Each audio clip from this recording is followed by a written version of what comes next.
تو عزیز بھائیوں، بدگمانی کرنی بھی نہیں چاہیے اور بدگمانی کا موقع بھی نہیں دینا چاہیے۔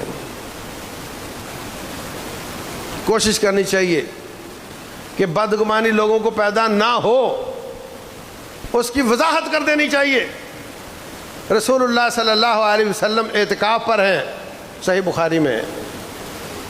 آپ کی بیوی آپ کو کھانا دینے کے لیے آئی ہے، کھانا دے کر باتیں ہوئیں، بات لمبی ہو گئی، وہ واپس جا رہی ہیں، آپ چلتے چلتے مسجد کے دروازے تک اس کے ساتھ جاتے ہیں۔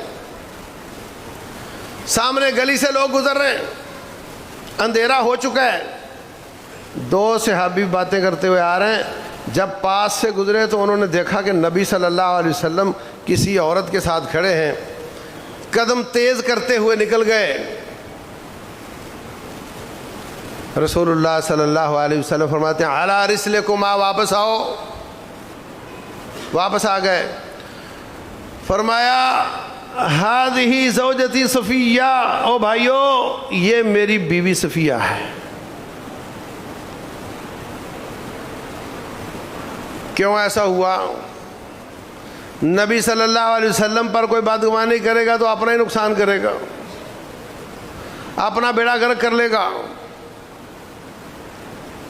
آپ کو ان کے ایمان پر ترس آیا، فرمایا یہ میری بیوی صفیہ ہے۔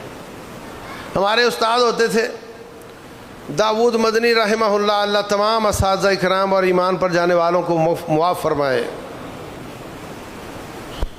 کہتے میں ریل پہ سفر کر رہا تھا، سعودیہ میں پڑھتا تھا، بیگ بریف کیس میرا اچھا تھا، تو کئی ٹھگ میرے پیچھے لگ گئے، کیس میں پتہ نہیں کیا ہے۔ مجھے محسوس ہوا کہ یہ میرے سونے کا انتظار کر رہے ہیں۔ میں نے اچانک ایسے جیبوں کو ہاتھ لگایا کہ شاید میری کوئی چیز رہ گئی ہے۔ پھر میں نے بیگ کھولا، ایک ایک کپڑا باہر نکال کے رکھ دیا، پھر میں نے اس کو الٹا کر کے جھاڑ دیا، پھر میں نے سارے کپڑے دوبارہ اس میں رکھ دیے، تو وہ سارے اٹھ کے چلے گئے۔ تو عزیز بھائیوں، اپنے پیسے بچانے کے لیے بدگمانیاں ختم کی جا سکتی ہیں، اپنی عزت کو بچانے کے لیے بھی بدگمانیاں ختم کی جا سکتی ہیں۔ جس بات سے کسی کو بدگمانی ہو اس کو دور کیا جا سکتا ہے، کسی بہانے دور کیا جا سکتا ہے۔ اپنی عزت